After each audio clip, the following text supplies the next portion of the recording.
రాష్ట్ర ఎస్సీసెల్ అధ్యక్షులు టీజేఆర్ సుధాకర్ బాబు, working president Kommuri Kanakarao ఆదేశాల మేరకు మెడికల్ కాలేజీల ప్రైవేటీకరణను వ్యతిరేకిస్తూ ఏలూరు జిల్లా ఎస్సీసెల్ జిల్లా అధ్యక్షులు తేరా ఆనంద్ ఆధ్వర్యంలో ఏలూరు పాత బస్టాండ్ వద్ద డాక్టర్ బాబాసాహెబ్ అంబేద్కర్ విగ్రహం దగ్గర నిరసన కార్యక్రమాన్ని నిర్వహించారు.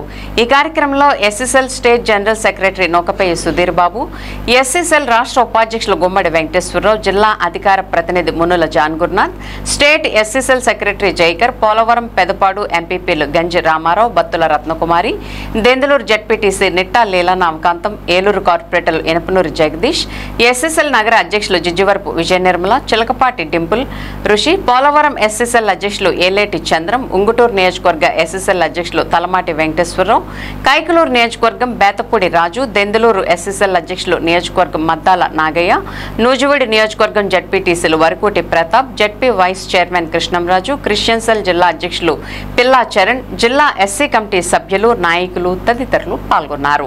ఏలూరు జిల్లా నుంచి వచ్చేసినటువంటి మా దళిత సోదరులందరికీ ముందుగా జైభీములు తెలియజేసుకుంటూ ఉన్నాం.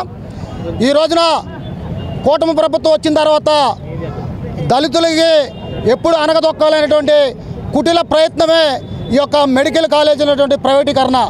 ఈ మెడికల్ కాలేజీ ప్రైవేటీకరణ చేస్తే పూర్తిగా నష్టపోయేది మా దళిత సామాజిక వర్గం అని చెప్పి ఈ సందర్భంగా తెలియజేసుకుంటూ ఉన్నాం.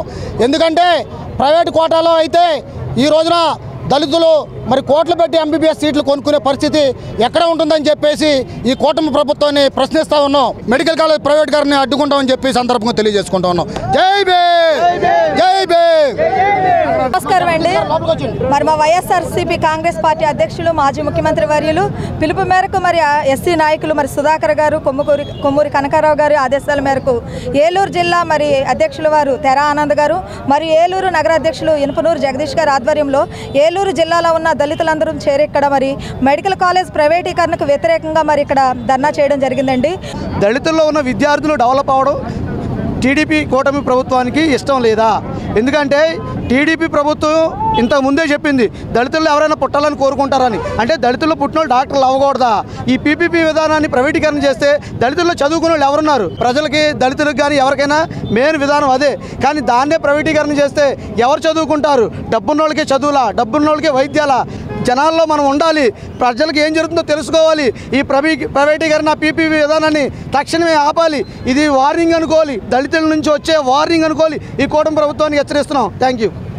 అన్ని చోట్ల కూడా మెడికల్ కాలేజీలని మరి నిర్మించడం జరిగిందండి. మరి ఈ కూటమి ప్రభుత్వము కొత్తగా మెడికల్ కాలేజీలు ఏర్పాటు చేయకపోగా ప్రభుత్వం మెడికల్ కాలేజీలను కూడా ప్రైవేటు పరం చేయడం వరకు ఎంతవరకు కరెక్ట్ అని కూడా మేమందరం కూడా అడుగుతున్నామండి. మరి ప్రైవేటు పరం అయితే కనుక పేద ప్రజలు, సామాన్యులు అందరూ కూడా ఈ మెడికల్ కాలేజీలో చదువుకోలేనటువంటి పరిస్థితి ప్రజలందరూ కూడా గమనించాలి. మరి ఈ మెడికల్ కాలేజీ వలన ఉపయోగాలు ఏంటంటే, మరి పేద విద్యార్థులు ఎవరైతే ఉన్నారో వాళ్ళకి ఉచితంగా విద్య అందుతుంది. అలాగే వైద్యం పేదవారు అందరికీ కూడా ఉచితంగా వైద్యం అందుతుంది. ఎందుకంటే మెడికల్ కాలేజ్ వచ్చిందంటే దానికి అనుబంధంగా సూపర్ స్పెషాలిటీ హాస్పిటల్ రావడం జరుగుతుంది. మరి ఈరోజు చూసుకుంటే పీపీ విధానం అని చెప్పేసి కూటమి ప్రభుత్వం తీసుకురావడం చాలా దారుణం. దీనివలన పేద ప్రజలందరూ నష్టపోతారు, ముఖ్యంగా దళిత వర్గాలు నష్టపోతాయని చెప్పి తెలియజేస్తున్నాను.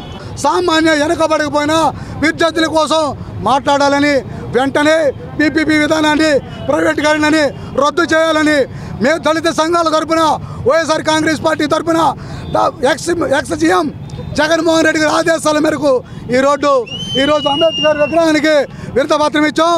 రానున్న రోజుల్లో కడుపు మండిన ప్రతి పేదవాడు, ప్రతి సామాన్య విద్యార్థి కూడా రోడ్లపైకి వచ్చి మీ అందరినీ నిలదీసే రోజు దగ్గరలోనే ఉంది. గుర్తుపెట్టుకోండి. జై హింద్.